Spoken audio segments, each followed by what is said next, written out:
কথা বলতে দিতে হবে, আমার তো কথা বলার অধিকার আছে। যেখানে থাকবে না কোনো ভয় ভীতি, যেখানে থাকবে না জনগণের সাথে যে নেতাদের একটা সম্পর্ক, এটা থাকবে একদম বন্ধুর মতো, একটা ভালোবাসার সম্পর্ক। প্রতিটি মানুষের সুখে দুঃখের সাথে।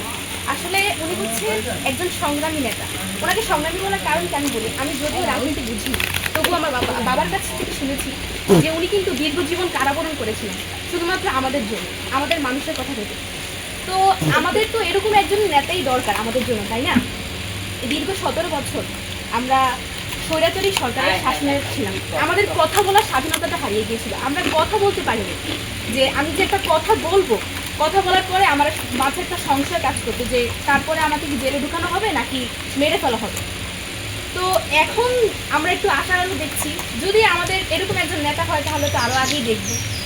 তো এখন আমি একজন, প্রথম কথা হচ্ছে আমি একজন শিক্ষার্থী, দ্বিতীয় কথা হচ্ছে আমি প্রথম ভোটার, আমার জীবনের প্রথম ভোট ইনশাল্লাহ সামনের বাড়ি দিব।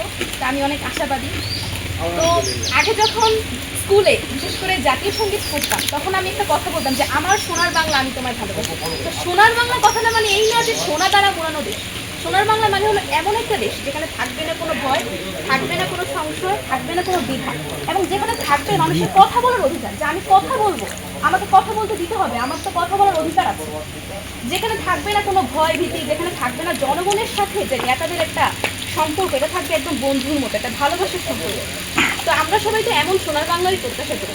তো আমি আশাবাদী আপনারা সবাই আজকে আমাদের এখানে এসেছেন, আপনাদের কাছে অবশ্যই কৃতজ্ঞতা জ্ঞাপন করছি, কৃতজ্ঞতা প্রকাশ করছি। হ্যাঁ, আমরা খুবই খুশি এবং আমি আশাবাদী আপনাদের হাত ধরি আমরা সেই সোনার বাংলার দিকে অগ্রসর হবো এবং সেই সোনার বাংলাকে সোনার বাংলা করতে প্রস্তুত, মানে একদম প্রস্তুতি তো নিবই, পাশাপাশি সোনার বাংলা হিসেবে গড়ে তুলবো ইনশাআল্লাহ। আমরা সবাই আছি ইনশাআল্লাহ। এখানে সবার থেকে বয়সে ছোট, আমার কথার মধ্যে যদি কোনো ভুল থেকে থাকে, কোনো ত্রুটি থাকে, অবশ্যই খবর সুন্দর দৃষ্টিতে দেখবেন। আমি এখানে কিন্তু কাউকে চিনি না, শুধু আপনাকে হয়তো চিনি, বিভিন্ন সোশ্যাল মিডিয়াতে দেখেছি। তো সবাইকে ওইভাবে নাম উচ্চারণ করে সম্মান জানাতে পারি নাই, তো এটার জন্য আমি খুবই দুঃখিত। সবাই এটাকে খবর সুন্দর দৃষ্টিতে দেখবেন, আমার জন্য দোয়া করবেন যাতে ভবিষ্যতে দেশের জন্য কিছু করতে পারি।